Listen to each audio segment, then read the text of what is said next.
Good evening and welcome to the Milwaukee Public Library Book Chat. Each month we focus on a different theme and occasionally bring in guests from the community. My name is Beth and I'm a librarian at the Milwaukee Public Library East Branch.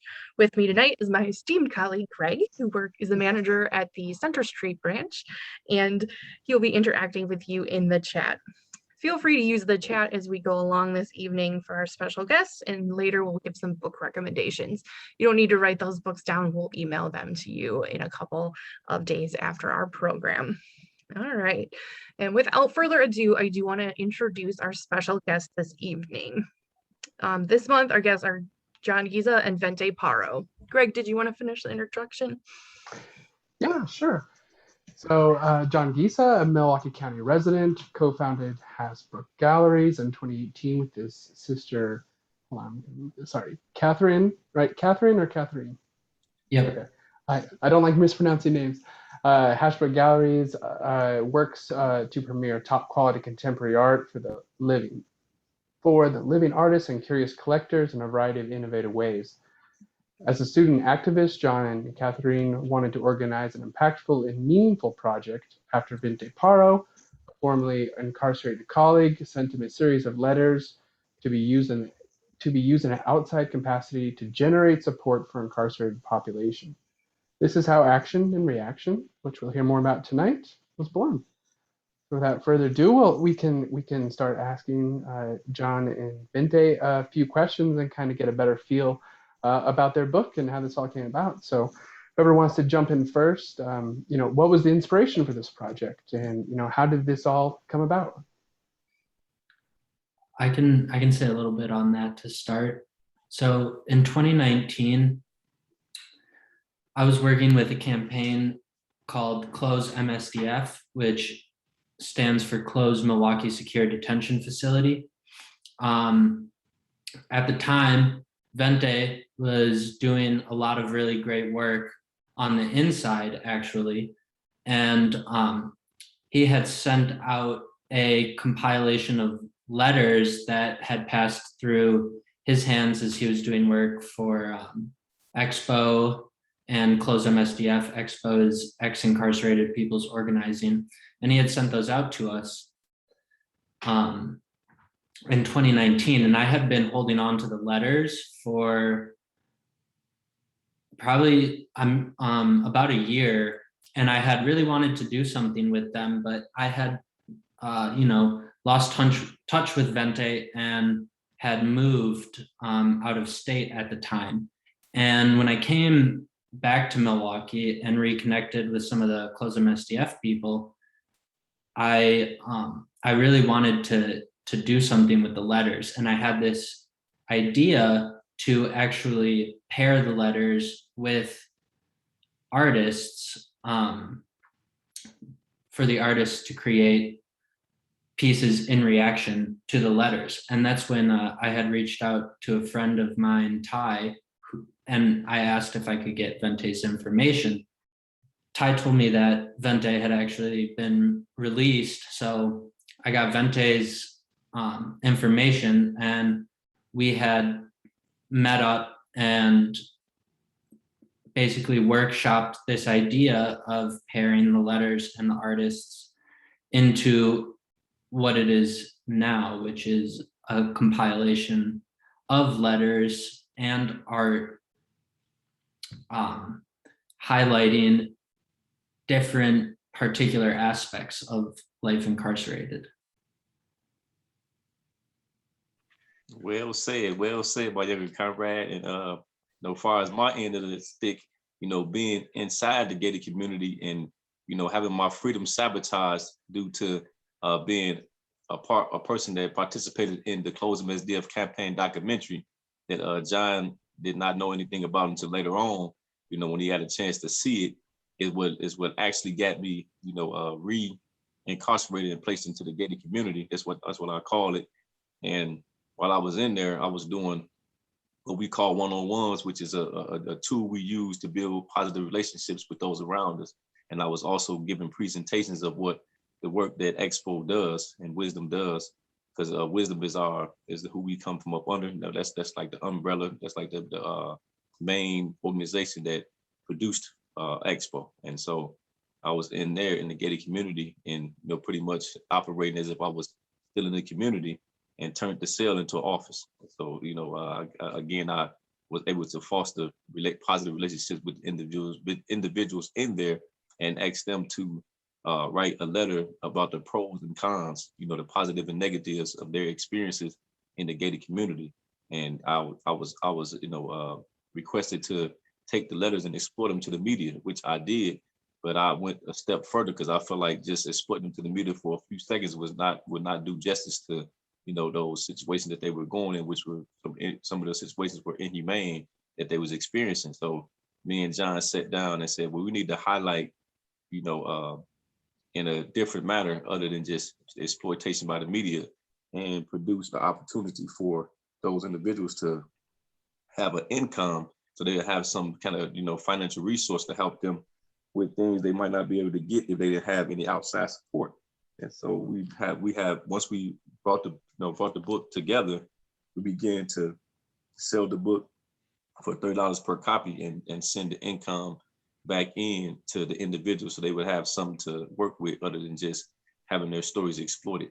And that is the key elements to the inspiration behind the book. Again, my passion comes from actually being impacted by the gated community. And so I wanted to do something other than exploit our situations. I wanted to do something that could, benefit our situations in a healthier manner. And that's in case in point. And now you have the book. Awesome. Do you think we could show people a few pages of the book and, kind of explain perhaps how, some of the art was linked up with the letters? Does that sound good to you guys? Definitely. Let me bring that up here. Okay, this was one of the pieces that Greg and I first chose.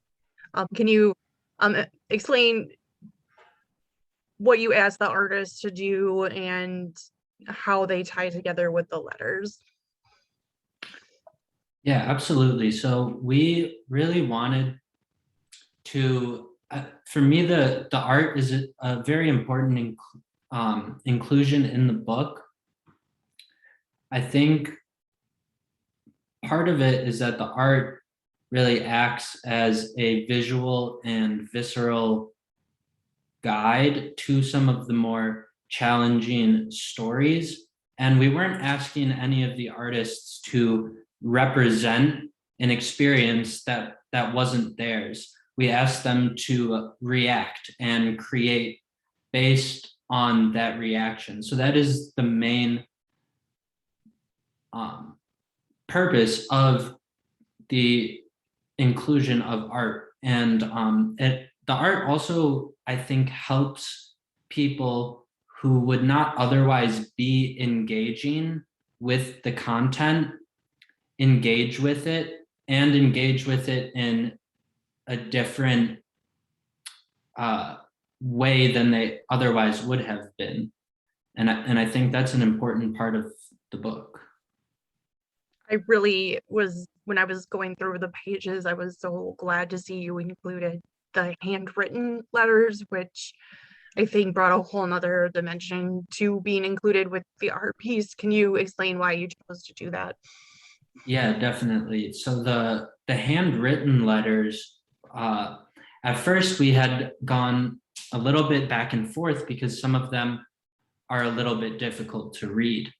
But the transcriptions are in the back. And the reason that we really wanted to include the handwritten letters was because that the handwriting is a medium of its own. And I think, as you can see, if you do look through the book, a lot of the handwriting, it almost exacerbates the emotions that come with the reading. It can be focused or subdued, or a little bit frantic and cluttered, and as well as just being a very intimate experience with somebody that you don't know, reading the handwriting like that. So yeah, we wanted to definitely make sure that the handwriting was in there because it is a medium of its own, and it's artful in its own way, and it's intimate. Yeah, this one really stood out to me because, you know, the content, of course, and the use of the star over all the eyes in the letter. Like, that was a very intentional thing this person did and is their way of expressing themselves. And again, I'm just really glad that that was included in the piece. Can you tell us a little bit about this piece, legacy, and the artist, and maybe how you chose the artist to be included in the project? Absolutely. And yeah, I like how you included this piece as well. And we wanted to put this at the front of the book because at first read, it might seem a little bit distant and removed, and it is. And the hope was that after you kind of got a little bit through the book and you had a different understanding of the carceral state, you would understand that this letter talks a lot about indirectly loss of identity through the DOC and how the DOC tries to essentially put you in a category that is your demographics and your DOC number. And that's really as far as your identity can and should go.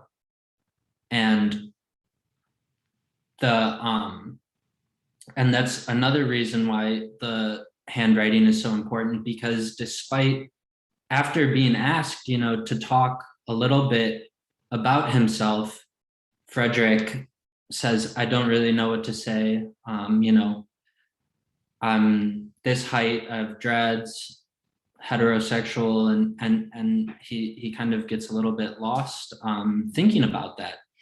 And so that brings us to why we actually picked Jabari C. Jefferson as the artist. And we picked all of the artists not in an acute sense where this person is talking about you know, experience with like mental health, and this person creates around themes and topics of mental health. What we really wanted to try and do was have more broad themes come up in their reactions. And that's how we curated the artists, is much more obtuse than, you know, experience in specific topics. And with Jabari works a lot with Black identity and empowerment. And, you know, again, that's not experience, but I think you can see through the artwork legacy how Jabari reacted to this and thought, you know, that's not all there is. You know, I won't get too much into what the letter says, but that experience and your sentence and how you've been treated and the box that people are putting you in, that's not all there is. And you can see that through this mixed media collage piece, you know, that's beautiful and complicated. And I really enjoyed receiving Jabari's work for that reason.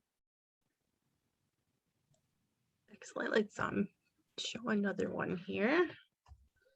Whoop. There we go. So Ventae, can you talk about your reaction to seeing the book kind of come together and the art pieces that you saw and how they made you, you know, feel? Yeah, I was definitely, you know, excited about the art component because I'm an artist myself, and and I used to draw when I was younger. But as I got older, I began to lose the fire and the passion for the actual drawing form of art, with, you know, drawing with the pencil or the pen. And I actually went into performing art. So now I'm a recording and a performing artist where I sing, rap, play the piano, drums, and the trumpet. So it's still art being utilized just in a verbal form and not, so to speak, the pen or the pencil form. So to see that artwork component, thrown in there. And then being an artist myself, it, was exciting. And, and another thing that was important too, is that some of the artists are also directly impacted and indirectly impacted individuals also.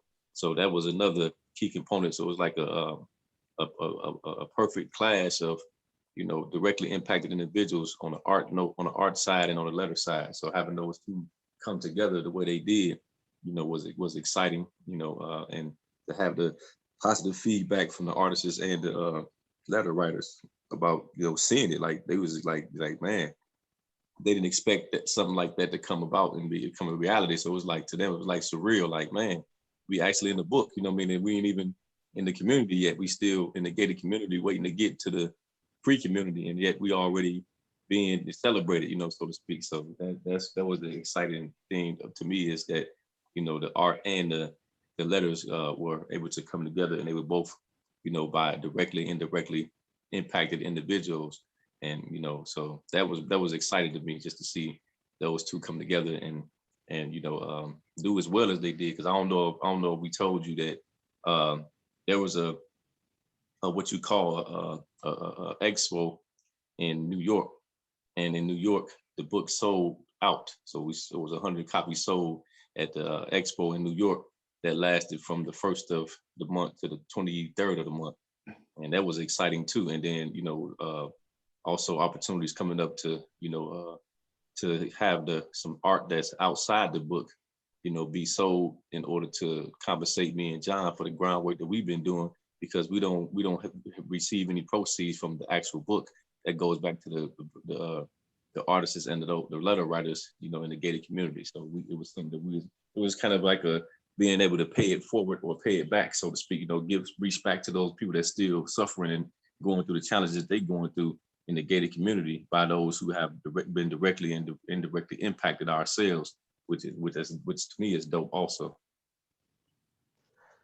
Yeah, I was just curious, after, have you been in contact with some of the people that wrote these letters, and what was their reaction, when you told them that you guys were getting a book published, and like this was going to be a bigger thing than they thought it was going to be? I mean, on my end, I know a lot of the guys. For one, people will say so many things in the gated community of what they're gonna do and what they're gonna do for somebody else on top of that. So, some of these individuals were skeptical. They're like, man, I heard this before, where a person say, when they get out and they get free, they're gonna do A, B, C, or D, and they never, see it to fruition. They never follow through. But to see an individual like myself and John actually get out of the gated community and then do what we say we're gonna do, that's a whole other ball game, because that lends gravity to our word, and your word has to be bond, especially when you're in the gated community, because there's so many fantasies being told to people, and these fantasies never become reality.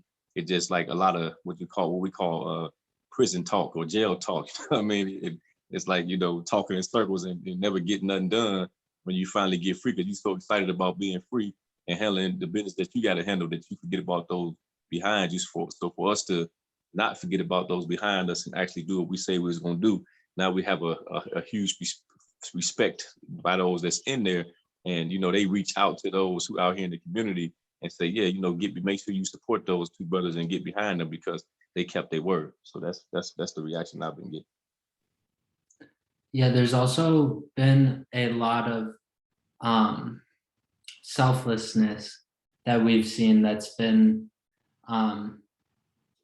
inspiring. They're very excited about the book, and in regards to the money, we've had a number of people say, give it to somebody who needs it more than me, and they're just appreciative of the work that went into this, and the product that their writing created together. And there's been a lot of mutual aid type sharing through. We partnered with FFUP, which is the Forum for Understanding Prisons, to get individuals their money on a donation basis from the book. And that there's just been a lot of selflessness that's really inspiring as well from people.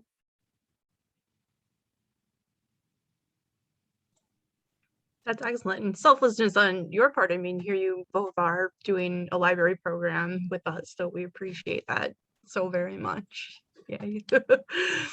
Taking the time's so important, right? I guess, John, I was kind of wondering how you became involved in advocating for the incarcerated. So we know you met up with Ventae. If you could give us a little more background on like what spurred that desire for you to get involved. I mean, there's a need, and one thing that I will say that this book does is excuse me, and somewhat indirectly, and I didn't get too much into this in the introduction of the book, but the book is titled Anatomy of the Carceral State because each letter highlights a different particular aspect of life incarcerated, and each letter is a very personal and intimate story. And while we respect that and recognize the experience, and that's something that we talk about in the intro as well, is that reform and abolition work also reform and abolition work often reduces individual experience to statistics. So we wanted to trend away from that, but we also wanted to illuminate these aspects that are not anomalies in the DOC and Wisconsin prison systems. In fact, they're actually very common, and how these letters relate to the larger prison population illuminates that there is a genuine humanitarian crisis happening in Wisconsin prison systems, as well as prison systems across the United States. And so there's a lot of reasons why I've become involved, but I prefer to say that for now, is that there's a very large need. If you were to give a person, like a library patron, like who was interested in getting involved, would there be a resource that you would point them to where they could find more information? Oh yeah, there's lots. And there's a number of ways you can go about it. There's some really great, what we would call harm reduction resources. All of Us or None is a great resource, especially for directly impacted and returning citizens. Wisdom, Expo, also just reading or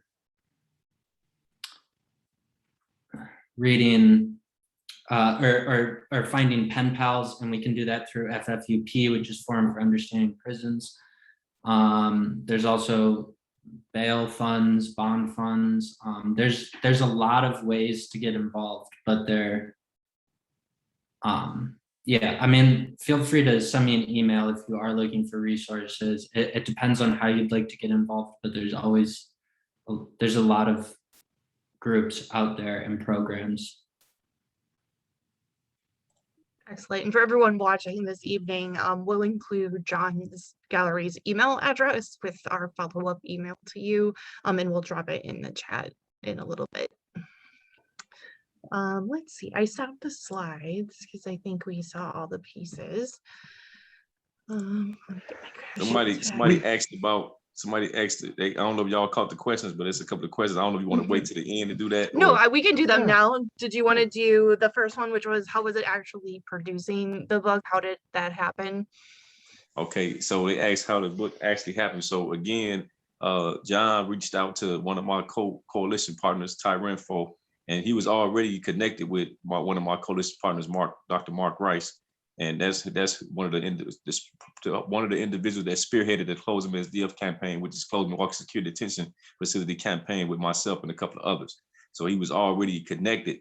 He just didn't have direct access to me because I was in the gated community at the time, and I wasn't out here to, incorporate the letters to the book, or give authorization, approval for the letters to be used in the book, by those who wrote the letter. So when John reached out to me, I invited him to the Lighthouse, and we had a one-on-one, ourselves. And once we got that one-on-one, I actually had a couple of one-on-ones, power one-on-ones, because it was just a matter of just discussing, the dynamics and making sure that we signed written agreements and things of that nature, because you can't do anything without permission from the letter writers, and me signing off and him signing off saying that we agree to whatever the terms is for the producing of the book. So that's just us sitting down, him reading the letters and holding them for a little bit and coming up with ideas to make the letters pop out and catch attention of the viewers.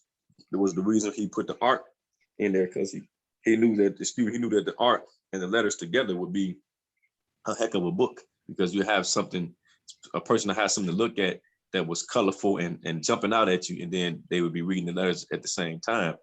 So it was like a dualistic approach in what he did, a double idea, so to speak, and it worked out well. So that's how the book came about, was just having those conversations and dialogues on more than one occasion, and saying, okay, you know what, yeah, this could work. And again, being daring enough to not just speak about it, but actually act on it. And I always say he's 90% of, he gets 90% of the credit from me, and I get 10% of the credit because I got the letters and had one-on-ones and presentations with the individuals. But John actually went and talked to the publisher, and got the book actually published. So I get him more credit than I give myself, due to again, he making it more of a reality to me. And once he put his 90% in, I started to put my 90% in, and it started being 10% on his end, because I began to take it by the red, so to speak, and start running with it, like telling everybody, their mama, hey, you got to get this book, man, this book is dope. So I was like the marketing promoter of the book from that point on. Like, man, now that it's real, it's time to get this book to the people and see what they got to say about it. And so that's how the book came into existence. And it was largely a group effort. We had Melissa Wang and Safa Meheru helping us edit and design the book, and not necessarily edit, but organize and design, in the sense of pairing the letters, getting everything looking how it looks, and my sister as well, and Ty Renfro, and we all put in a lot of work, including Ventae, on which letters to include, how they should be organized in the book, how the book should look in large, how the name should appear, and everything down to the last detail. We had a lot of help with, and a lot of great people put in a lot of work for that. Sounds like a dream team. Yeah. All came together so well and in such an excellent package. I love it so much. Yeah, the book is really beautiful. Once I got in my hand, it's really, really high quality paper. The images are super clear. I mean, the book, it is an art book. Ultimately, like after you hold it in your hand, you can definitely tell this is a piece of art. And it's kind of funny that you say that too, because initially we were gonna do, and I won't throw any self-publishing company under the bus, but we were gonna do self-publishing, and we had a few proofs printed off, and we were also working with Sam Lindenfeld, who's one of the artists in the book, who's done a number of books in the past, and he was like, y'all really got to link up with a publisher, and he put us in touch with Look Publishing out in New York. And then, you know, we all started talking together again, and they laid out, you know, the paper, the texture of the cover, you know, the indenting, the spot, you know, binding paper, everything. So I'm really happy that worked out in that way as well, because yeah, that was another big part of the production process, was actually, you know, saying or reaching out to the publishers and consulting with some people about, you know, what's the best way to go about this, because we want to give the product the quality that it deserves, you know. So we were really happy with Look. For everyone watching tonight, we will be getting copies in the library's collection. Just taking a little bit of time to get them. And otherwise, we did put the link for how you can buy the book yourself. I think it would make a perfect gift for everyone in your family. So get those copies, everybody. There was a couple other questions in the chat, so I'll just go ahead and go through those. Someone asked, Peg Swan is kind of a mysterious character in the book. I noticed this as well. A lot of the letters were addressed to this person, Peg Swan. Can you tell us who that is and a little bit more why they were writing to her, this person? Yeah, Peg Swan is still a bit of a mystery to me, but she founded FFUP, who we partnered with for the funding, and she has been putting in a tremendous amount of legwork all by herself in a very rural area of Wisconsin. She does a lot of resource sharing for essentially any inmate who needs things of any kind. It's hard to describe Peg because she does so much, but she's an incredible person, and there is an interview with her at the end of the book to hopefully clear up some of those questions of who she is. I can share some things about Peggy Swan that's, you know, to give more clarity to who she is. Well, Peggy Swan is technically a retiree, and she's a lady of European ancestry, and she lives up north. And for over, I want to say 40 years, maybe even 40 to 50 years, she has been involved in work that revolves around empathy and compassion for those who are in the gated community, from a humanitarian standpoint. And the other word I'm looking for is what is that word? A philanthropist standpoint.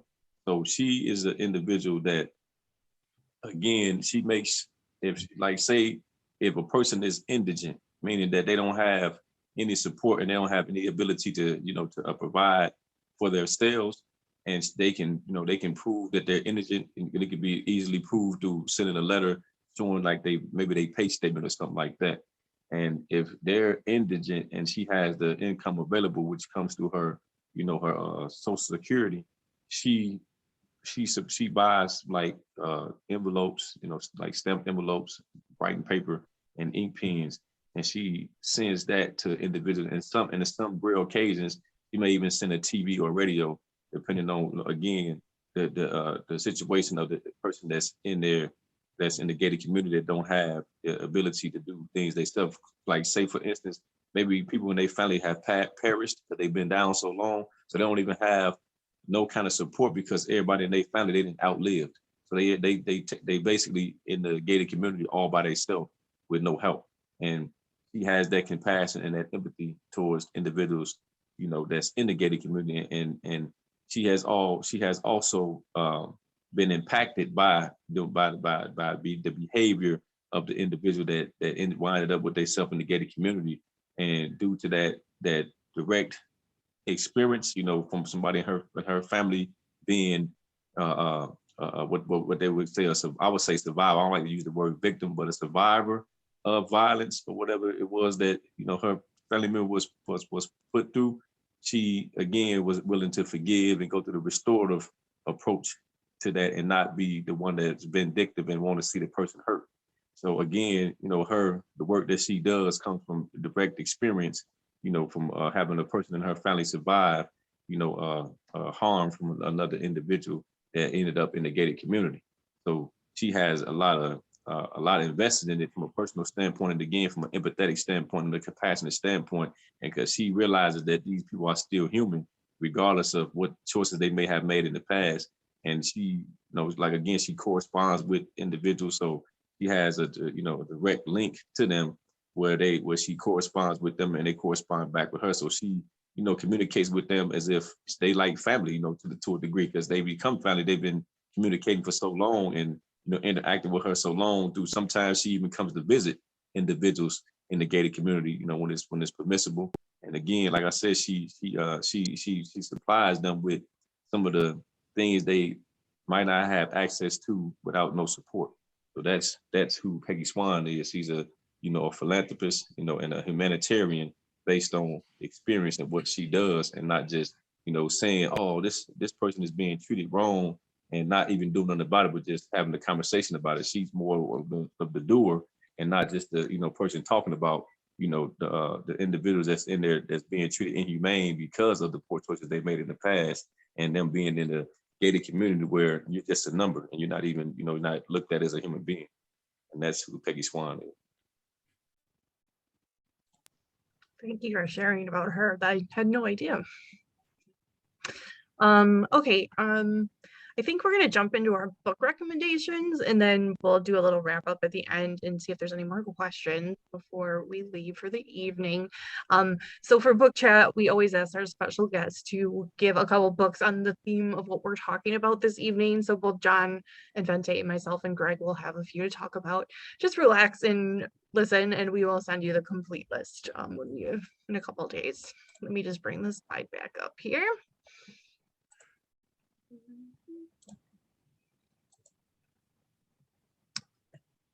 There we go. All right, so John, did you want to go first and tell us about your books? Yeah, thank you. So Our Prison's Obsolete by Angela Davis. I would highly recommend this. I know, and for me personally, it's been a very formative book for a lot of individuals interested in these topics. And it also talks a lot about some of the societal implications that come along with prisons and our justice system. Asada, an autobiography, would also highly recommend. And I chose this one in part because something I wanted to highlight is we've had a somewhat of a social reckoning more recently in regards to the penal system and the justice system and all the facets of that. And when Asada's story is taking place, there are not video cameras to record everything, and the same thing is happening in Wisconsin prisons and elsewhere, where there's no recordings, at least that are available to the public or any type of outside oversight committee. So I mean, it's also just an incredible story, an amazing book. Asada and Angela Davis, both great revolutionaries. And then Strider or Kolstammer by Tolstoy. I wanted to be a little bit more abstract with this one, but some of the themes in it are the being considerate of how you treat people and not treating somebody, based on what you think about them because of where they're at, or anything else like that. It's a short story. I would highly recommend it. It's great.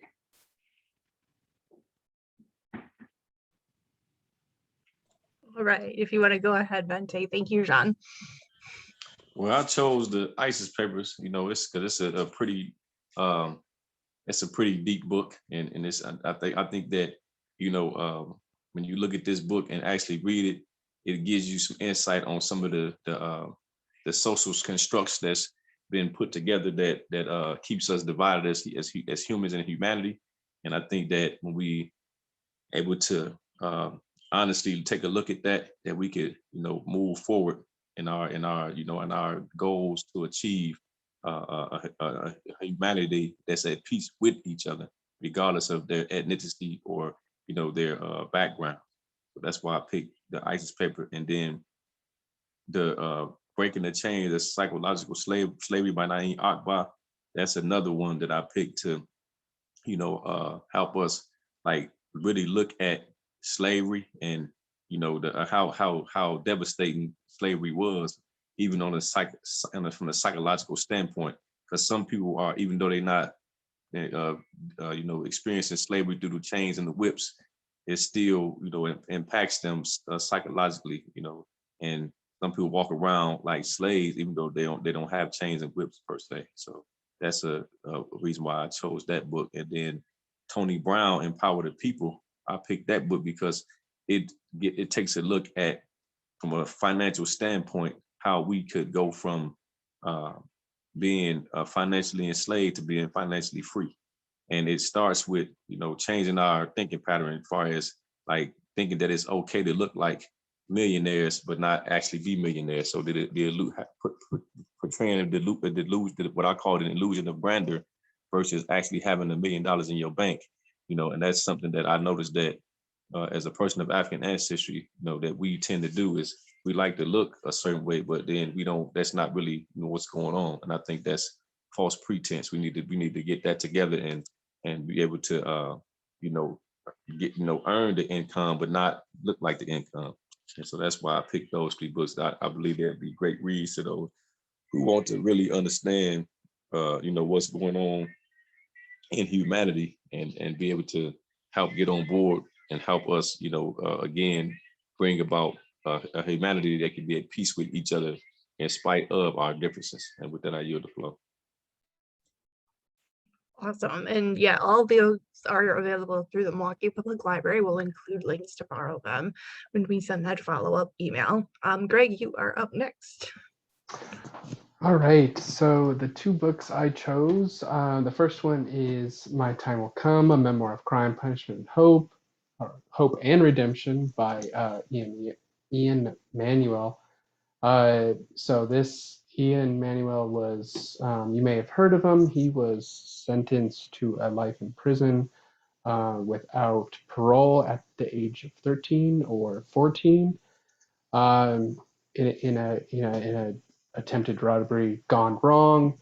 So what's great about the book is it's from someone's perspective, who has been incarcerated. He is out now thanks to Brian Stevenson, and actually the woman he shot, who through acts of compassion and restorative justice, didn't want someone at 14 years of age to be sentenced to life in prison without parole. So that's a harrowing story, and it really draws you in from the beginning, which I liked about it. But what's really special is, like the book we've been talking about tonight, it interweaves Ian's poems through the book. So a lot of these feelings that he's feeling when he was pretty much in solitary confinement for 18 years, which is torture, as we know. He weaves a lot of his poems to express how he felt during that time. So that's why I thought it was a good book, but that kind of brought it over the top for me. And the next book I chose was Halfway Home Race, Punishment, and the Afterlife of Mass Incarceration by Rubith and John Miller.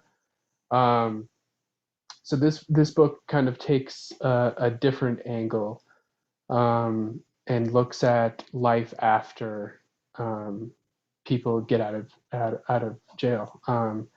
And it basically, its premise of the book is that people, this has way more lasting effects that people, that have never experienced this realize, and the people that who are incarcerated never are truly free.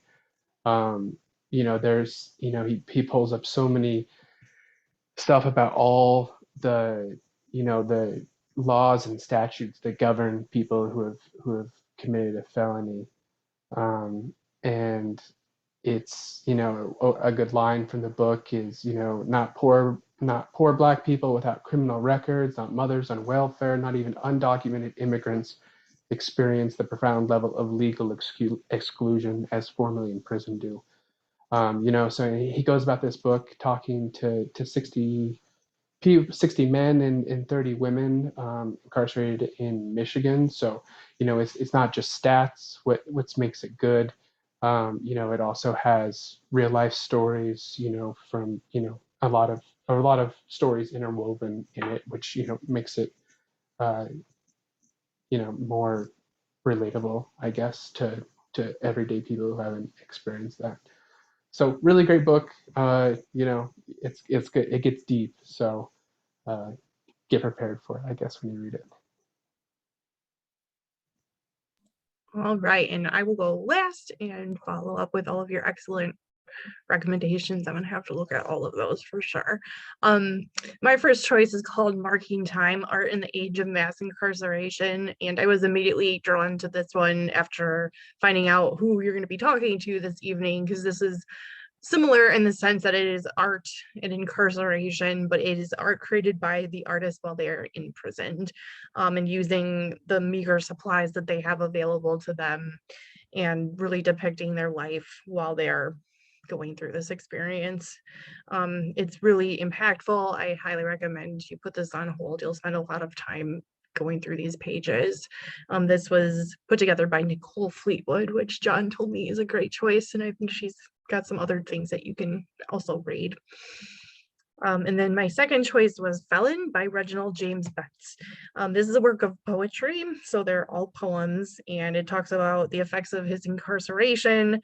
They're going through all the emotions and experiences, homelessness, unemployment, drug abuse, domestic violence. They're heavy, yet there's a hint of light that goes through them. So definitely read these slowly. I wouldn't sit down and read the whole book in one go, even though it seems small when you hold it. It's very impactful, and you'll just want to take your time. And then this was one of the more recent ones. This is called There's a Revolution Outside My Love, and it's a compilation of essays and pieces written by people such as Edwidge Danticat, Layla Song Soldier, Monica Yoon, Julia Alvarez, and others. It's giving voice to the unthinkable grief and hopeful possibilities born in the most recent years of revolution and change. So this is in direct reaction to George Floyd's death and the COVID-19 pandemic. So these are very timely and very happening still right now. So definitely check this one out, because it really captures this moment in time that we're in. And that's all I've got for you. So before we just do our little wrap up and see if there's any last minute questions in our question and answer box, Greg and I are so excited. We're going to be hosting this author, Rachel Housel Hall, on Wednesday, November 10th. So we invite you all back for our interview with her. Her most recent book is These Toxic Things, which you can put on hold today at the Milwaukee Public Library. And you can register for that anytime you like. It'll be another Zoom program.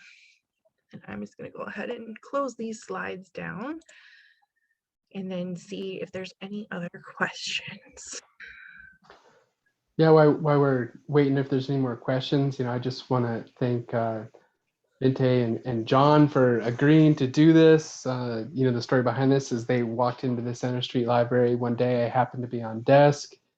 we got to talking. I saw the book, and thinking about it more, I'm like, this would be so awesome for a library program. And what a great idea for a book. And I really applaud you both for putting this together and helping those that are in need with the proceeds from this. So thank you guys for agreeing to do this. And I'll echo what Greg said.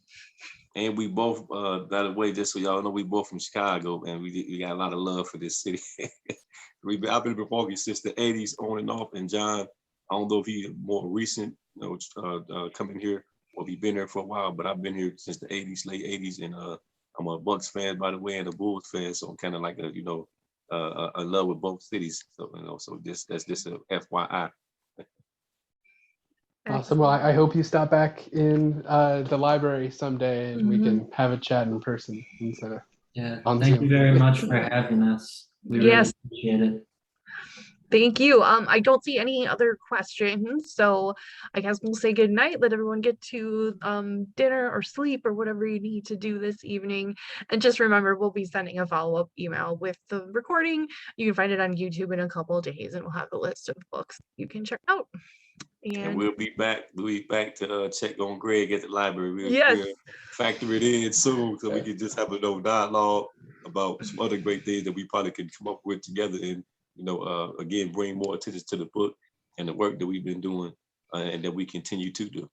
Yep, I hope we can have you in person sometime for a program when we can do that again. Awesome. Well, thanks everybody. I'm gonna say good night, and we'll end our program. Thanks. Thank you. Peace, everybody. Peace and love. Good night.